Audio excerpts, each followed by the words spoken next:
ګرانو کتونکو تاسو د پولیس افسر خبرې واورېدې چې وجه هم دومره وه چې د دا کوتاهي کوله چې یو سودا د یو تور سرې کېده.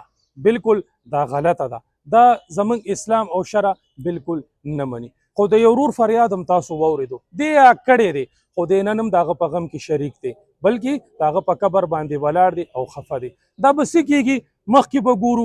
پولیس په دې کې یقین دهاني ورکړې ده که دا د سود د انډر پلې او د سره دا ظلمونه شوي، د لکو نه پې 100 لکه جوړې کړي دي او د 50 لکو نه پې کروڑ جوړې کړي. پولیس به ټیک ټاک د دې خبرې پوښتنه کوي. دې کې ډېر غټ نصیحت دی، په کور کې پرونو باندې خیال وساتئ، چک پې وساتئ، که هغه په لږ درد غم کې دی هغه ترې کم کوئ. د ورور رشته ډېره خوږه رشته وي. نن په دې باندې چې څه تکلیف او غم تېرېږي ګرانو کتونکو، تاسو یې د کیمرې په مخ کتی شئ چې په کور کې 2 غمونه جوړ شو، 2 نه بلکې 10 غمونه جوړ شو. مور پلار رونه خویندې ټول به تس نسي. قرضدار هم شو، یو ورور یې له حد تخکته کو او بل په حد کړو کې دی. دا زموږ نننی ریپورټ. را روان پروګرام پورې اجازت غواړم. د خپل ځان ډېر خیال ساتئ. موږ په خصوصي دعاګانو کې یاد ساتئ. د الله په امان.